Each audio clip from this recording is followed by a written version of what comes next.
Satu orang, ketiga, ya boleh. Isinya dulu ini. Ada. Oke, boleh berdua berhadapan. Permainannya seperti ini, biar tidak terlalu tegang. Ah, kalau saya mengatakan siku, pegang sikunya. Satu lagi. Siku. Sini. Ya, siku. Sakit. Siku masing-masing. Ya. Nah, kalau saya mengatakan sekat, Ambil ini. ini sekat. Sekat. Sekat. Ya, siku. Apa lagi? Sekat. Kemudian sakit. Sakit. Sakit itu perut, sakit. Sikat. Kemudian sikat, berlomba ambil permennya. Oke? Bisa? Bisa. Siku. Sekat. Sakit. Sikat. Sikat. Oke, dengarkan ini instruksi ya. Ini instruksi ya. Dengarkan instruksi dari guru. Oke, perhatian. Siap. Saling berhadapan. Konsentrasi. Konsentrasi dimulai. Baik. Siku. Oh, belum. Siku. Sakit. Sekat. Ya, lebih cepat lagi ya. Konsentrasi. Ayo. Siku. Sakit. Sekat. Sakit. Siku. Sakit. Sekat. Siku. Wah, Masya Allah, luar biasa sekali. Hitung tangan untuk kita semua, Bapak Ibu. Alhamdulillah. Ini adalah salah satu instruksi yang bisa saya berikan sesuai dengan pembelajaran KKA atau koordinasi kecerdasan berpikirnya. Sengaja saya pilih pertanyaan yang main. Kenapa saya memilih teknik teknik? Karena isinya ada dua. Boleh buka Bapak Ibu. Kita satu-satu kenal. Sudah. Baik. Perhatian. Siap. Perhatian. Siap. Baik.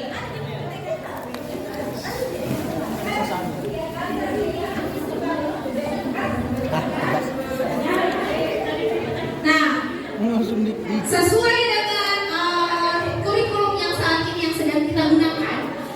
Nah, beliau adalah Profesor Dr. Abdul Mufti, merupakan salah satu penandatanganan kurikulum. Ia memasukkan KKA ke dalam pembelajaran di sekolah dengan harapan pembelajaran coding dan KA dirancang untuk memberikan dampak positif kepada peserta didik seperti kemampuan berpikir logis dan analitis. Kemudian kedua, bidang tersebut diharapkan tidak hanya menumbuhkan keterampilan dalam menyelesaikan sebuah persoalan dan kesiapan dalam pemanfaatan teknologi, tetapi juga mengembangkan pemahaman mendalam mengenai tanggung jawab. Ini salah satu ya Bapak Ibu. Ini juga merupakan cita-cita dari Bapak Prabowo.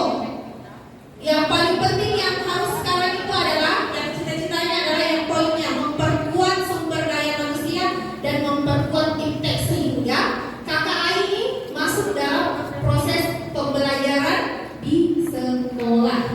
Ada harapan besar, ada harapan yang sangat luar biasa yang Bapak Prabowo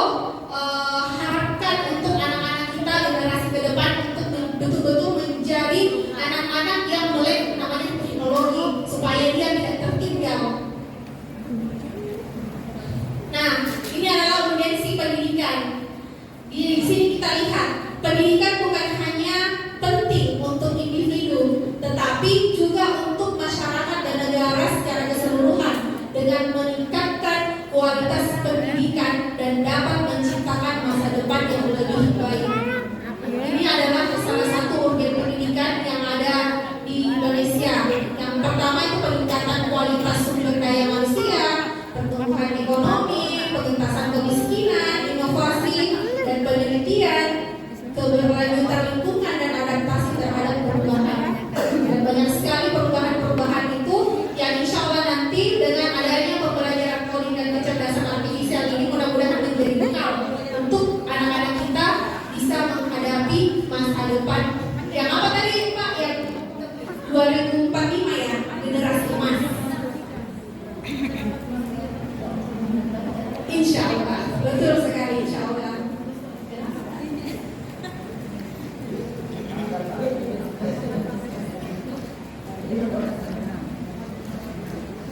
Nah, program prioritas Kemendikbudristek untuk menyiapkan generasi melek teknologi, pembelajaran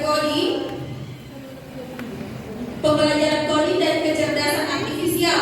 Ada beberapa tahapannya. Yang pertama itu tujuannya ya Bapak Ibu. Kemudian yang pertama terampil berpikir komputasional, adaptif dengan teknologi masa depan, cakap dengan kecerdasan buatan, dan meningkatkan daya saing atau sumber daya manusia. Kemudian opsi pembelajarannya itu seperti dengan sekarang ini kan kita sebagai penerima BOS ya, penerima BOS kinerja ya, semua sekolah yang menerima BOS kinerja itu wajib untuk mengimplementasikan KKA sebagai mata pembelajaran di dalam sekolah tersebut. Nah seperti dari yang kalau misalnya sekarang itu kita masukkan di mata pelajaran ya, mata pelajaran pilihan kelas fase C, kelas 5 dan kelas 6.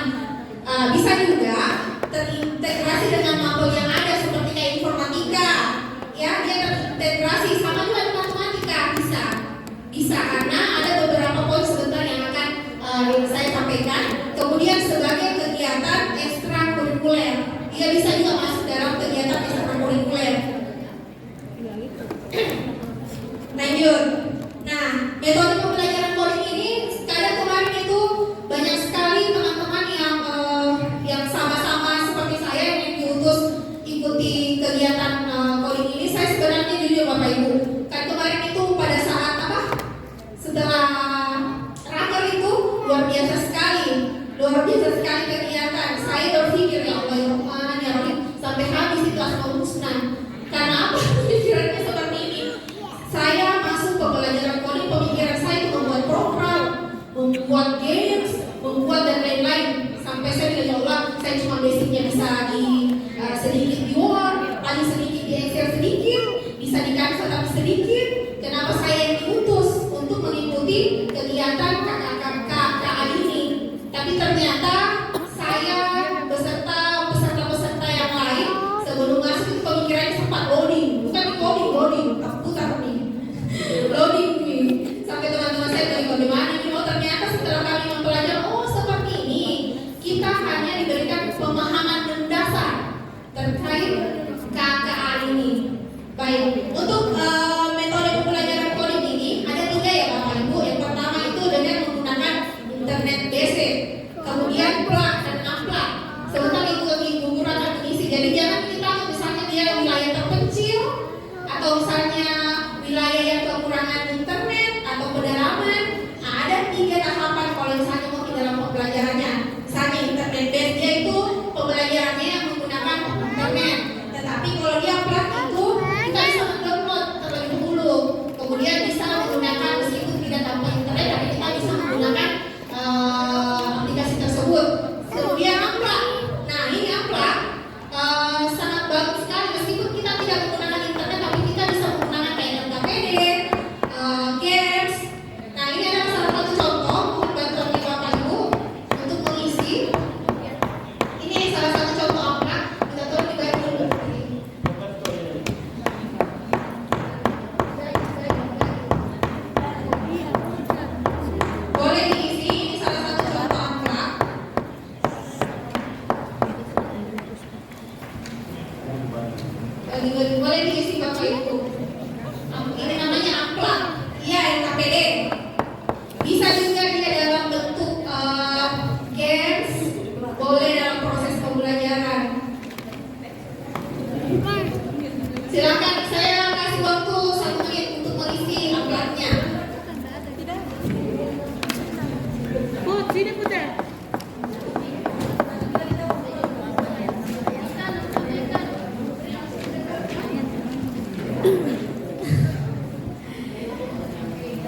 itu amplak ya Bapak Ibu. Satu saja, boleh satu saja, masing-masing dapat satu. Boleh dapat dua, silakan kalau cukup. Hah? Kopra. Boleh satu saja. Ya silakan diisi. Ini pasti dia bisa diintegrasikan dengan mata pelajaran matematika, bisa juga yang lain. Nah, sudah? Sudah. Nah, bagaimana? Gampang Bapak Ibu? Mungkin solusinya Ibu Guru gampang, tapi kalau misalnya dia anak kelas 1, pasti dia akan berpikir. Itu namanya kita membiarkan anak-anak kita, bagaimana caranya anak-anak kita bisa berpikir kritis, bagaimana caranya menyelesaikan semua permasalahan. Ya, sudah? Sudah? Ada yang bisa naik satu kali, satu orang? Oke, silakan Misteri. Boleh, sekat dulu. Sini Ki. Nah, apa yang kita kerjakan itu adalah bentuk modern metode pembelajaran KA ya dalam bentuk amplak. Satu saja Misteri, satu saja.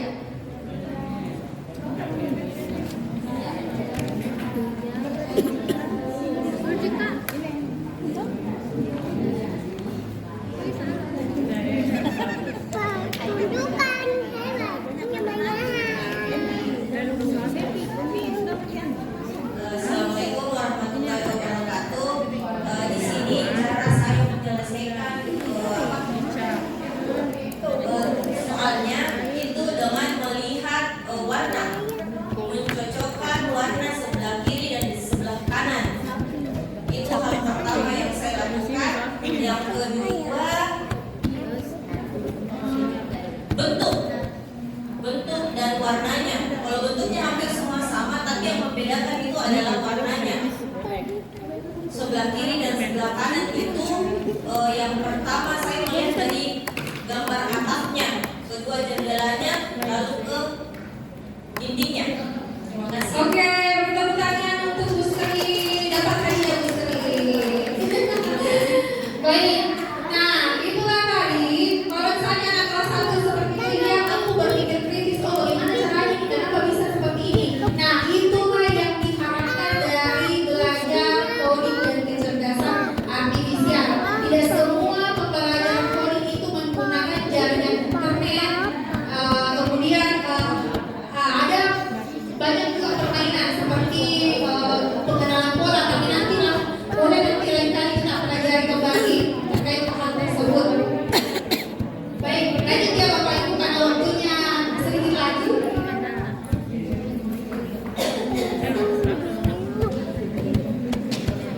Nah, tujuan pembelajaran coding, mata pelajaran coding dan KA bertujuan untuk memampukan peserta didik yang pertama terampil berpikir komputasional untuk menciptakan solusi atau penyelesaian persoalan secara logis, sistematis, kritis, analitis, dan kreatif. Kemudian yang kedua, cakap dan bijak sebagai wakil masyarakat digital yang interaktif, produktif, beretika, aman, berbudaya, dan bertanggung jawab. Kemudian terampil berkarya dengan menghasilkan rancangan atau program melalui proses coding dan pemanfaatan kecerdasan artifisial. Nah, ini adalah elemen coding Bapak Ibu yang harus kami, kalau di kelas C itu yang harus kami selesaikan ada 4 bab. Ada 4 bab yaitu berpikir komputasional, yang kedua literasi digital, yang ketiga literasi dan etika kecerdasan artifisial, dan yang keempat adalah pemanfaatan dan pengembangan kecerdasan artifisial.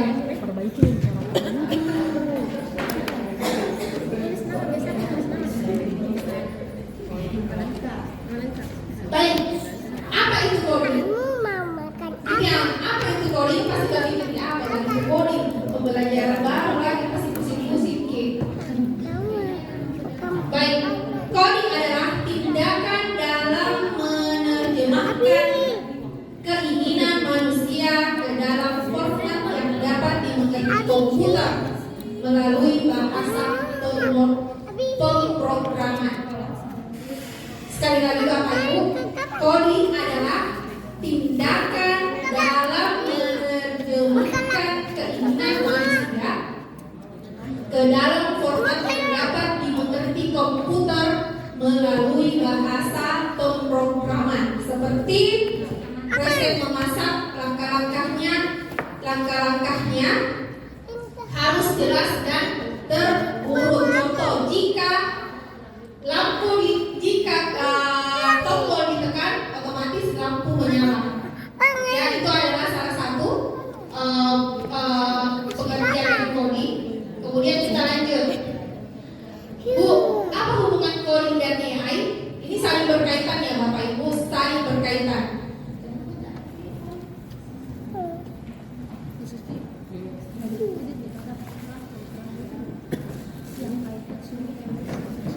Nah, coding adalah otak di balik AI.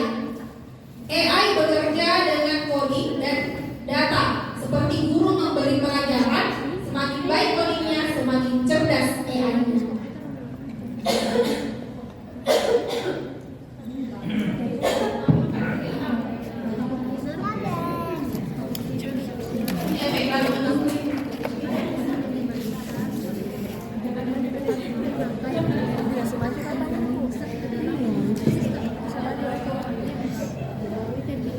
Baik. Nah, yang paling pertama yang kami pelajari kemarin itu adalah 4 prinsip coding dasar. 4 prinsip coding dasar. Yang pertama itu komputasional. Pasti Bapak Ibu baru mendengar, tapi kalau misalnya di TikTok sudah dipelajari deh. Jadi sudah masuk ya. Nah, dia terintegrasi juga dengan pembelajaran TikTok. Kalau komputasional ini Bapak Ibu adalah bagaimana caranya pemecahan masalah. Kita diajarkan anak-anak kita diajarkan bagaimana caranya memecahkan masalah yang terjadi, yang mereka alami. Sama kemarin juga pada saat guru bergerak, saya ingat sekali itu sedikit restitusi. Bagaimana caranya kita menyelesaikan masalah dengan baik dan benar. Sama halnya dengan dekomposisi dan komputasional, dia memiliki 4 prinsip dasar komputasional. Yang pertama itu dekomposisi. Dekomposisi itu penyelesaian masalah besar kita singkat menjadi masalah yang lebih ringan. Kemudian yang kedua pengenalan pola. Kemudian penyederhanaan atau abstrak, yaitu mengambil bagian-bagian penting saja. Kemudian algoritma, langkah-langkah membuat urutan aksi. Kalau komputasional ini kita misalnya mengajarkan kepada peserta didik kita ini, yang pertama bagaimana kita memahami suatu masalah. Kita memecahkan masalah. Bagaimana kalau misalnya anak-anak kita mendapatkan suatu masalah di dalam kelas, bagaimana caranya menyelesaikan? Seperti kemarin ada beberapa kasus yang terjadi di kelas saya. Saya mengharapkan anak-anak saya itu mampu berpikir secara komputasional untuk menyelesaikan masalahnya dengan 4 prinsip ini. Dekomposisi, menyelesaikan masalahnya, membuat menjadi bagian-bagian kecil, kemudian pengenalan pola, kemudian penyederhanaan abstraknya, kemudian langkah-langkah penyelesaian masalahnya. Kemudian lanjut. Nah, dekomposisi. Contoh ya, kalau misalnya dalam kehidupan sehari-hari, kalau dekomposisi yaitu cara aktivitas menyikat gigi.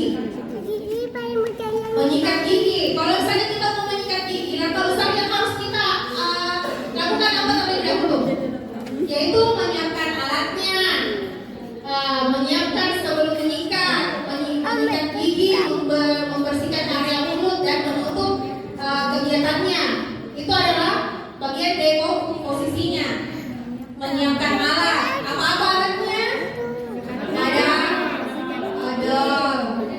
Ada sikat gigi, apa air, ya. Nah, tapi kalau dia dekomposisi mengambil dulu bagian poin-poin penting saja yang harus kita siapkan. Misalnya menyiapkan alatnya, menyiapkan sebelum menyikat gigi, membersihkan area mulut, kemudian menutup kegiatan. Kalau pengenalan pola, ini dia pengenalan pola.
supaya kita mampu menyelesaikan sebuah permasalahan itu tepat dan kita bisa mengambil keputusan yang bijak juga dalam proses penyelesaian masalah.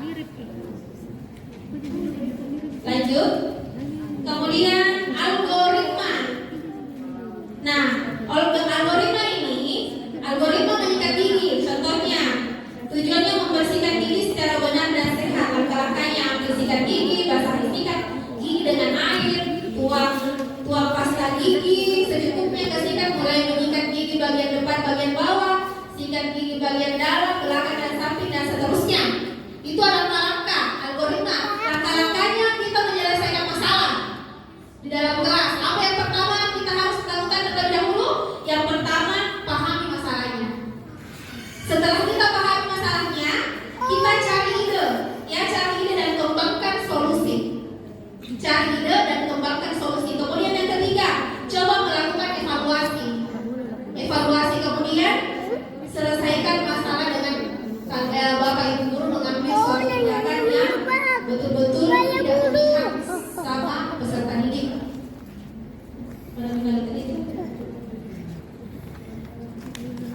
Baik, itulah tadi komputasional ya Bapak Ibu.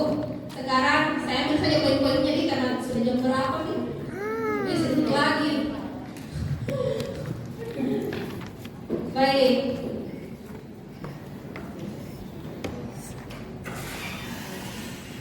Nah, perbandingan KA dan kecerdasan manusia sangat berbeda sekali Bapak Ibu ya. Kalau misalnya kita mau dibandingkan dengan kecerdasan artifisial, apalagi dengan kecerdasan manusia, otomatis kita yang membuat. Ya, inilah perbedaannya. Tidak punya perasaan, hanya mengikuti instruksi, belajar dari data. Kalau dia itu dia hanya mengenal pola, mengenal dari data, kemudian hanya memahami hal-hal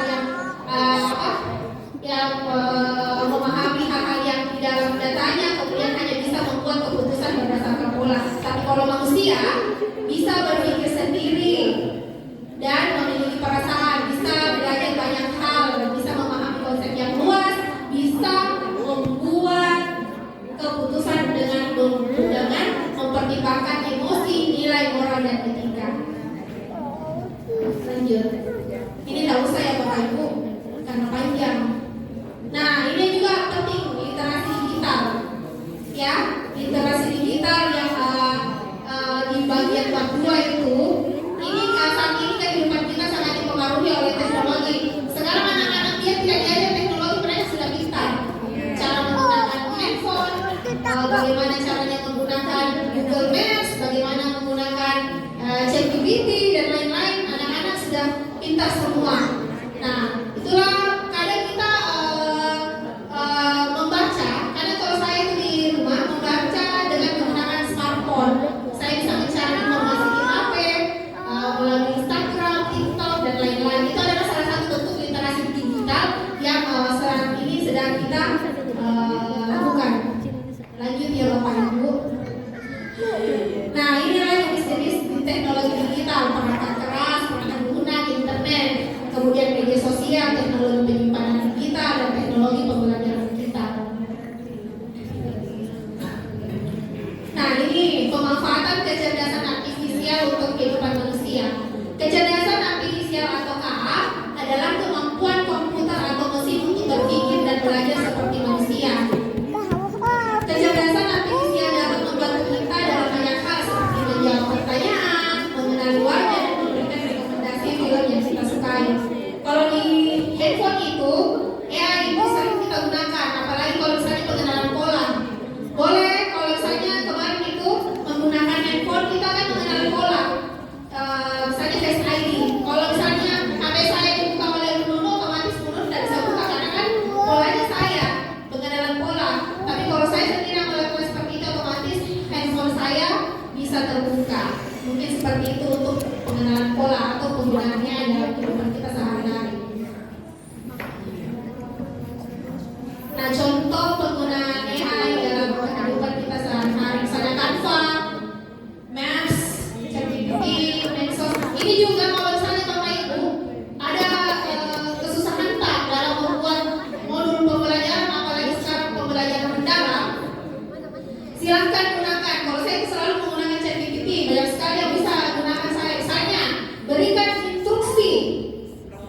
berikan instruksi kepada ChatGPT yang benar, karena dia itu pengenalan pola Bapak Ibu. Kalau misalnya Bapak Ibu meminta pola misalnya A, bakalan kasih kita tapi sesuai dengan instruksi. Kemarin saya mengenalkan ChatGPT itu misalnya saya mengambil fotonya siswa saya namanya Prabu. Saya mengatakan situ tolong ubah foto berikut ke 10 tahun beserta dengan cita-citanya menjadi seorang tentara. Dia langsung berubah betul-betul. Langsung itu Prabu menjadi tentara. Ada hasilnya seperti ini Bapak Ibu. Kita lihat. Jadi nanti perawatan bisa digunakan seperti ini. Berubah mukanya. Mana itu?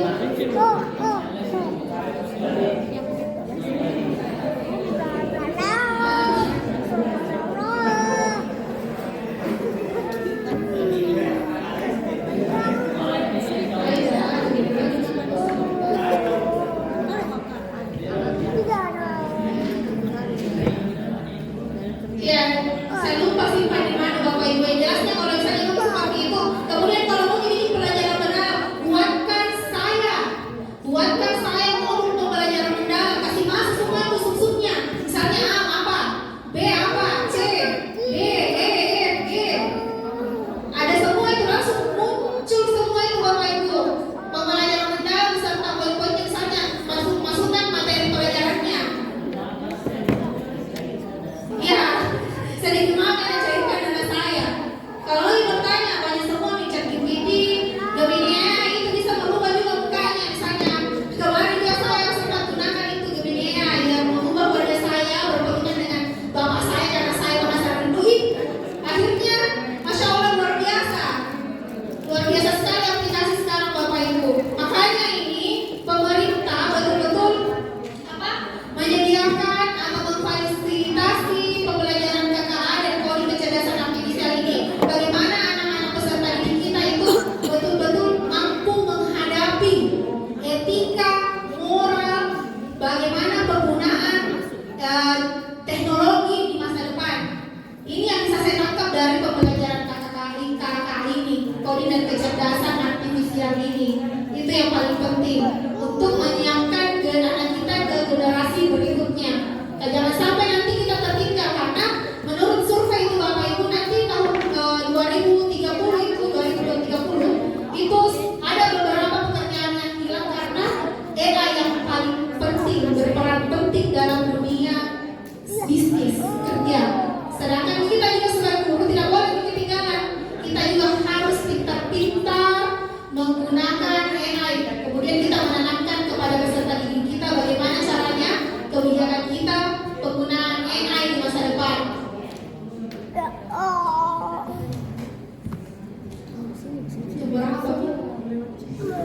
Nah, saya mau bertanya Bapak Ibu, kira-kira kalau misalnya apakah semua mesin bisa menjadi cerdas di masa depan? Kemudian bagaimana cara untuk menggunakan mesin cerdas dengan bijaksana? Ini kemarin sempat kami menjadi perdebatan pertanyaan seperti itu. Waktu beberapa tahun yang lalu kita hanya menggunakan mesin ketik ya. Mesin ketik sekarang sudah berubah menjadi laptop, lebih pintar lagi. Masya Allah luar biasa sekali. Kira-kira di tahun 20 tahun ke depan, kira-kira teknologi apa lagi yang akan dibuat oleh manusia? Iya. Kira-kira bisa Bapak Ibu? Ada yang bisa? Bisa menjelaskan sedikit? Kira-kira apakah semua mesin bisa menjadi cerdas di masa depan? Boleh alasannya? Bisa Bu?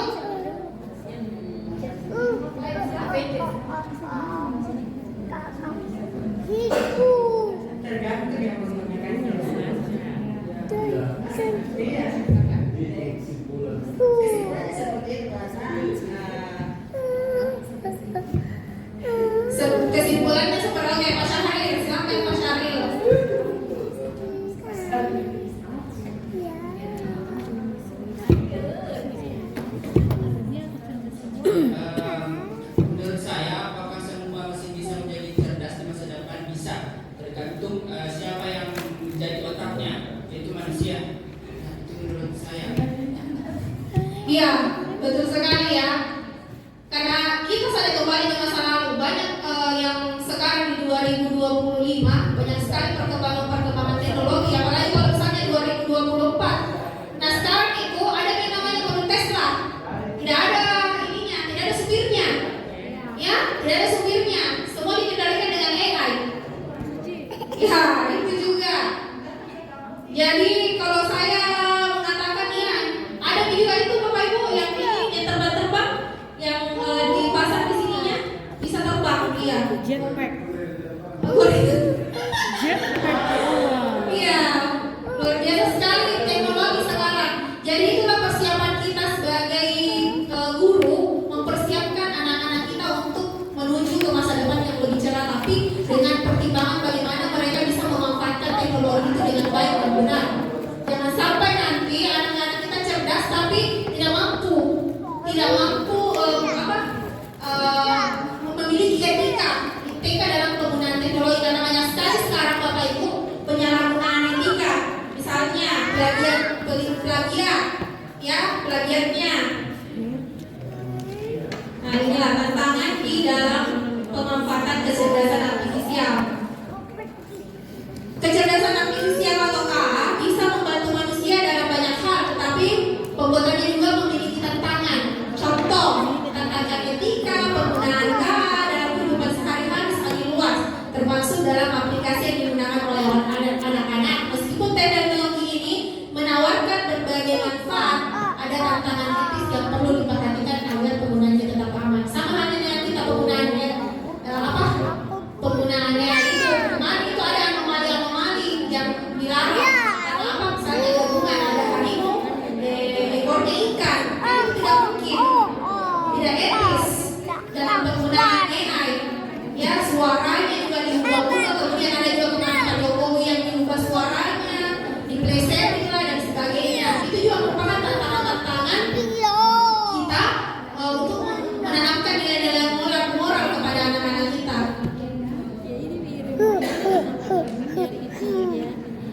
Ya, upaya mengedepankan etika dan kehati-hatian dalam menggunakan kecerdasan artifisial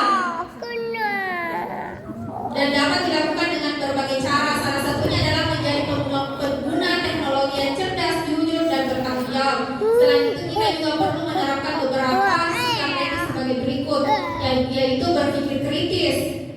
Berpikir kritis ini Bapak Ibu, kita membiasakan diri untuk tidak langsung mempercayai informasi yang dihasilkan oleh KA, melainkan memeriksakan kembali kebenarannya. Sama halnya dengan ChatGPT, kalau buatan RPP atau modul koreksi dulu terlebih dahulu, dan kita langsung copy, langsung kasih masuk Word. Kemudian memeriksa kebenaran informasi.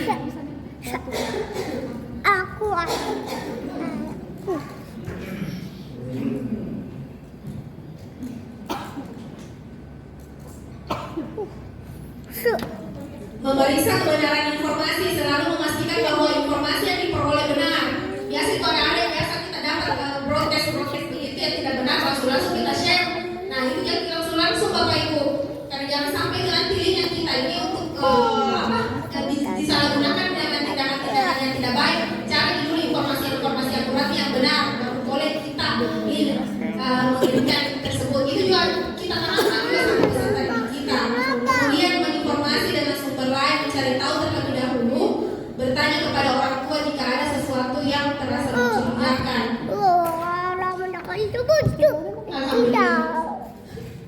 Penutup. Nah, Bapak Ibu, di tengah derasnya arus teknologi, kecerdasan buatan bukan musuh, melainkan sahabat yang harus dikenali. Anak-anak kita perlu membekali bukan hanya dengan pengetahuan, tetapi juga dengan kebijaksanaan agar mereka mampu menggunakan AI sebagai alat untuk berkarya, bukan sebagai jalan pintas yang menyesatkan. Kemudian anak-anak kita mengajarkan anak tentang AI bukan hanya soal mengenal fitur atau fungsi, tapi tentang membentuk karakter yang mampu membedakan antara manfaat dan mudarat, antara kemudahan dan kebenaran. Karena teknologi tanpa etika adalah jalan yang gelap tampar. Mungkin demikian pembahasan coding yang banyak slide-nya, tapi saya singkat-singkat Bapak Ibu. Mudah-mudahan ini bisa menjadi sedikit masuk di sedikit masuk di kita. Mudah-mudahan ada ya, sedikit banyaknya. Mudah-mudahan itu bisa bermanfaat untuk kita semua. Jelasnya Bapak Ibu, bagaimana caranya kita membuat anak-anak kita, bagaimana caranya mereka bisa berpikir komputasional, kemudian berpikir penggunaan literasi digital dan etika dalam menggunakan coding dan kecerdasan artifisial ini. Mudah-mudahan bermanfaat. Mungkin cukup dari saya Bapak Ibu karena sekarang waktunya sudah jam berapa. Tetapi sebelum saya menutup, tepuk satu, tepuk dua. Semangat kita. Ustaz tambah lagi satu jam bisa Ustaz. Masih kita tambah lagi satu jam. Masih semangat nih.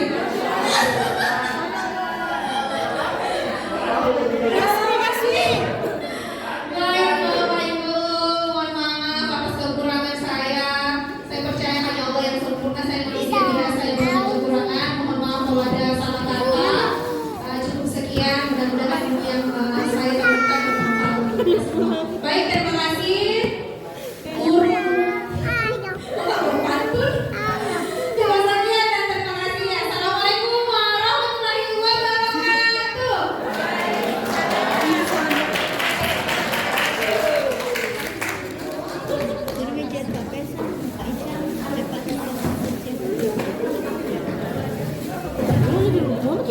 Marilah kita selanjutnya menutup. Marilah kita bersama-sama menutup kegiatan hari ini dengan mengucapkan bacaan hamdalah. Alhamdulillahirabbil alamin. Subhanallah wa bihamdihi asyhadu an la ilaha illa anta astaghfiruka wa atubu ilaik. Wassalamualaikum warahmatullahi wabarakatuh. Amin. Sampailah masing-masing dalam keadaan. Foto bersama.